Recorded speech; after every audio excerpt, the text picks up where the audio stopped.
할렐루야. 사랑하는 이글스피드 가족 여러분, 오늘도 선하신 주님의 은혜와 평강이 함께하기를 빕니다. 12월 21일 목요일 아침입니다. 어제 구약성경 욥기를 묵상을 마치고 오늘부터는 신약성경 빌립보서를 함께 묵상합니다. 바라기는 빌립보서가 대림절을 지나는 우리에게 우리와 같이 사람이 되어 우리 곁에 오신 주님을 기억하고 또 다시 오실 그 주님을 기쁨으로 고대하며 기다리는데 분명 더없이 좋은 선물이 될 것을 믿습니다. 오늘 우리가 함께 나눌 하나님의 말씀은 빌립보서 1장 1절에서 11절까지의 말씀입니다. 그리스도 예수의 종 바울과 디모데는 그리스도 예수 안에서 빌립보에 사는 모든 성도와 또한 감독들과 집사들에게 편지하노니 하나님 우리 아버지와 주 예수 그리스도로부터 은혜와 평강이 너희에게 있을지어다. 내가 너희를 생각할 때마다 나의 하나님께 감사하며 간구할 때마다 너희 무리를 위하여 기쁨으로 항상 간구함은 너희가 첫날부터 이제까지 복음을 위한 일에 참여하고 있기 때문이다. 너희 안에 착한 일을 시작하신 이가 그리스도 예수의 날까지 이르실 줄을 우리는 확신하노라. 내가 너희 무리를 위하여 이와 같이 생각하는 것이 마땅하니 이는 너희가 내 마음에 있음이며 나의 매임과 복음을 변명함과 확정함에 너희가 다 나와 함께 은혜에 참여한 자가 됨이라. 내가 예수 그리스도의 심장으로 너희 무리를 얼마나 사모하는지 하나님이 내 증인이시니라. 내가 기도하노라. 너희 사랑을 지식과 모든 총명으로 점점 더 풍성하게 하사 너희로 지극히 선한 것을 분별하며 또 진실하여 허물 없이 그리스도의 날까지 이르고 예수 그리스도로 말미암아 의의 열매가 가득하여 하나님의 영광과 찬송이 되기를 원하노라. 아멘. 1절에서 바울은 디모데를 자신의 이름 옆에 위치시킵니다.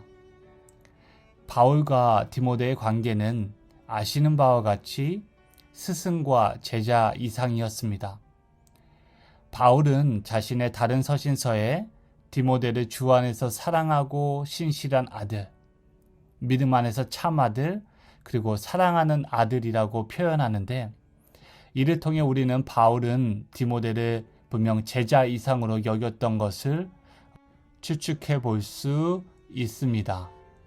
후에 전해져 온 이야기에 따르면 디모데는 에베소의 감독이 되었고 거기서 자신의 영적인 아버지와 또 스승과 같았던 바울과 같이 순교하였다고 합니다.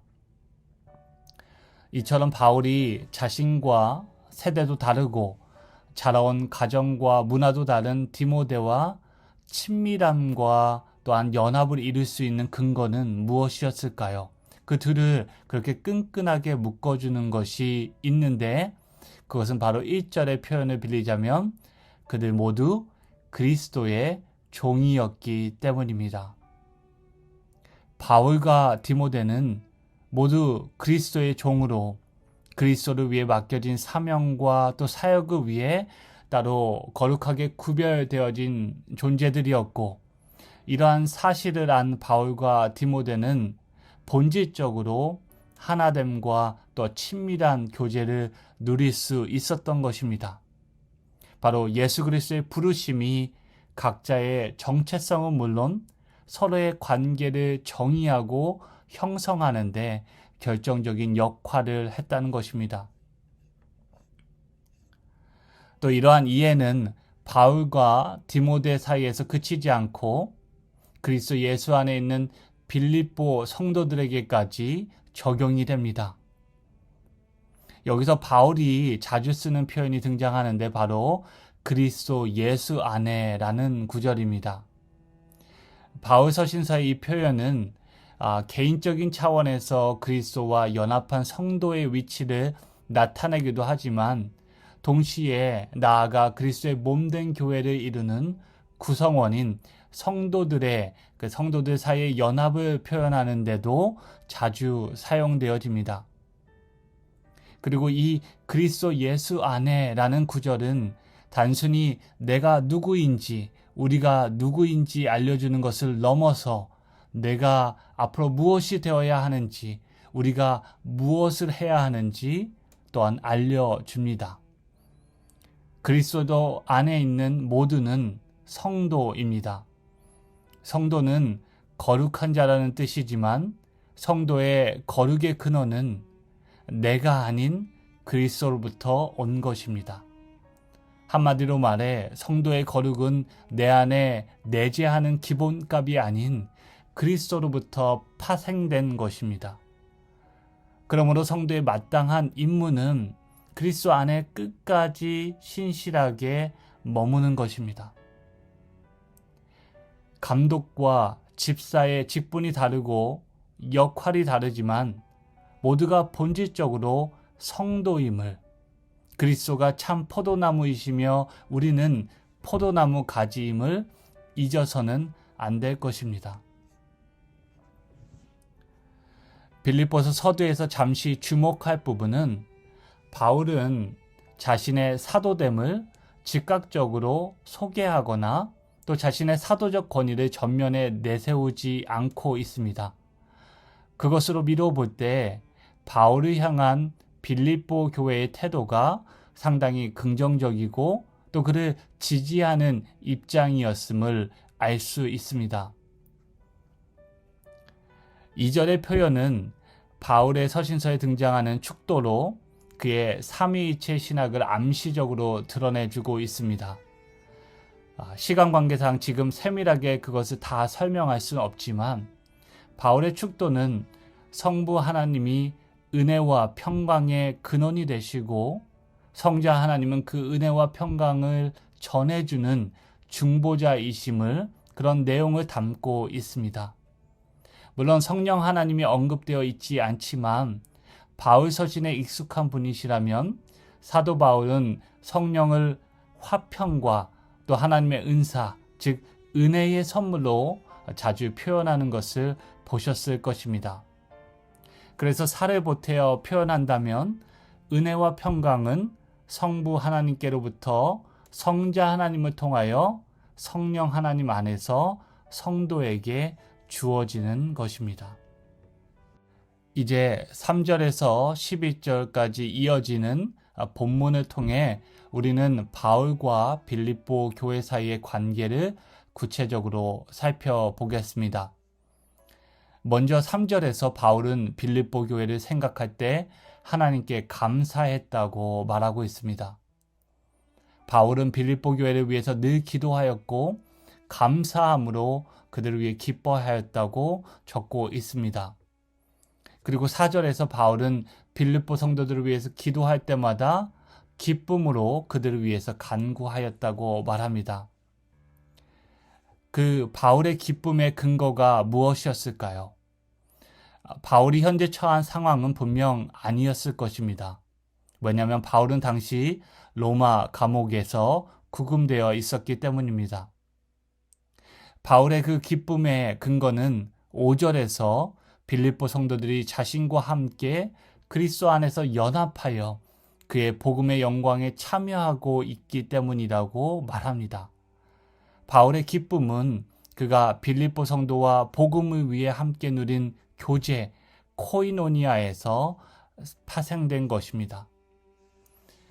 자신의 몸은 지금 빌립보 성도들과 물리적으로 분리되어 있지만 영적으로는 복음의 일에 함께 참여함으로 그리스도 안에 함께 신실하게 머물며 교제를 나누는 그 일로 인해 지금 바울은 그가 빌립보 성도들과 주님 안에서 복음의 영광을 위해서 누린 그 결속으로 인하여 참으로 기뻐할 수 있다고 말하고 있는 것입니다. 어제 수요 예배에서 우리 교회가 파송한 선교사님들을 방문하고 돌아온 한 장로님의 간증을 통해 우리 또한 바울과 빌립보 교회가 누렸던 그런 기쁨의 교제를 누렸습니다.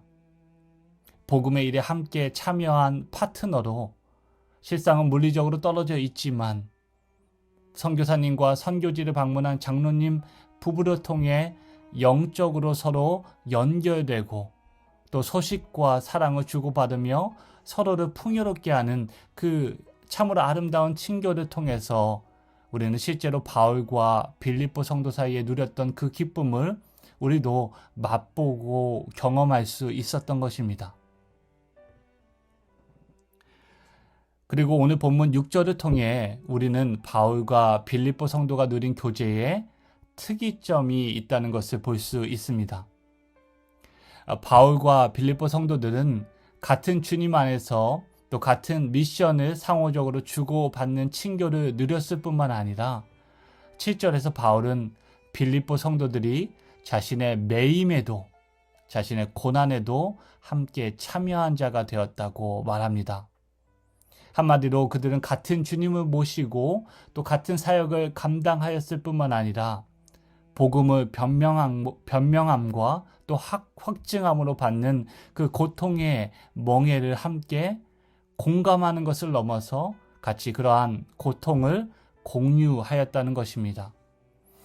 그리고 이것이 바울이 말하는 진정한 코이노니아, 진정한 친교의 핵심입니다. 그리스도의 은혜에 서로 참여할 뿐만 아니라 그리스도의 남은 고난도 가리지 않고 서로의 고통에 결합하는 아름다운 관계, 나의 구원을 이룰 뿐만 아니라 너의 구원도 우리의 구원도 함께 이루는 공동체, 이것이 바울과 빌립보 성도들이 누린 참으로 아름다운 유대적인 관계 친교였습니다. 그리고 9절에서 바울은 하나님께서 빌립보 성도를 향한 자신의 이러한 심정과 애정의 증인이 되신다고 고백합니다. 그렇게 바울은 빌립보 성도들로 인해서 감사하고 기뻐하였습니다. 하지만 바울의 이런 애정 어린 심정은 단순히 낭만적인 감정으로 오해해서는 안 될 것입니다. 9절에서 10절을 보시면 바울은 빌립보 교회에 구체적으로 필요한 것들을 위해 하나님께 간구합니다. 현실을 지금 살아가는 빌립보 교회를 위해 필요한 영적인 지식과 또 분별력을 하나님께 구하는 바울의 모습을 볼 수 있습니다. 지식과 함께 나오는 총명과 또 지극히 선한 것을 분별하는, 그래서 선하신 하나님의 뜻은 가까이 취하고 하나님과 복음에 반하는 것을 삼가고 멀리하는 그런 지혜가 빌립보 교회에 충만하기를 바울은 기도하였던 것입니다.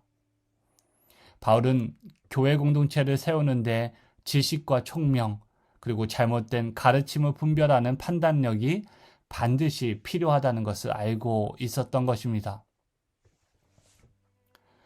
오늘은 바울과 빌립보 교회가 누렸던 그 긴밀한 관계와 또 영적인 친교, 코이노니아를 살펴보았습니다.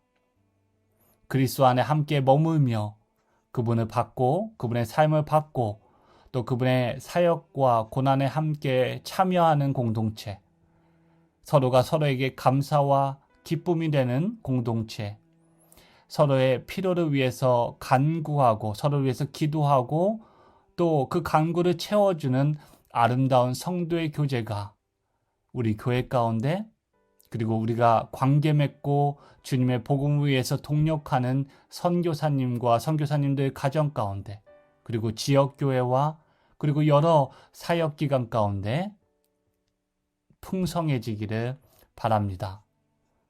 함께 기도하겠습니다. 나는 포도나무요, 너희는 가지라. 그가 내 안에, 내가 그 안에 거하면 사람이 열매를 많이 맺나니 나를 떠나서는 너희가 아무것도 할 수 없습니다. 아버지께서 나를 사랑하신 것 같이 나도 너희를 사랑하였으니 나의 사랑 안에 거하라. 내가 이것을 너희에게 이름은 내 기쁨이 너희 안에 있어 너희 기쁨이 충만하게 하려 함이라. 내 계명은 곧 내가 너희를 사랑한 것과 같이 너희도 서로 사랑하라 하는 이것이니라. 아멘. 은혜로 우리를 그리스도와 사랑의 띠로 연합하게 하신 하나님의 은혜에 감사를 드립니다. 우리를 위해 보내주신 성자 하나님과 성령 안에서 연합의 은혜를 누리며 날마다 우리를 그분의 삶과 정신에 조율하며 또 그분을 닮아가는 은혜가 사랑하는 주의 자녀들과 또 주님의 몸된 교회 가운데 풍성하게 있기를 기도합니다. 대림절을 지나며 사랑하는 이글스필드 교회가 다시 오실 주님을 고대하며 각자의 부르심과 또 다른 삶의 환경에도 연합의 즐거움과 유익을 누리고 마땅히 바울과 빌립보 교회가 누렸던 것처럼 서로에게 기쁨과 감사가 되고 또 나아가 서로의 고난에 참여하는 참으로 거룩하며 참으로 종말을 살아가는 그런 아름다운 주님의 공동체가 되도록 사랑하는 이글스필드 교회를 축복하여 주시옵소서. 이 모든 것 우리의 영광과 찬송이 되시는 예수 그리스도의 이름으로 기도하옵나이다. 아멘. 함께 나눈 말씀을 기억하시고 각자의 기도 제목과 또 교회를 위해서 계속해서 기도하시면 좋겠습니다. 오늘도 주님과 동행하는 복된 하루가 되기를 빕니다.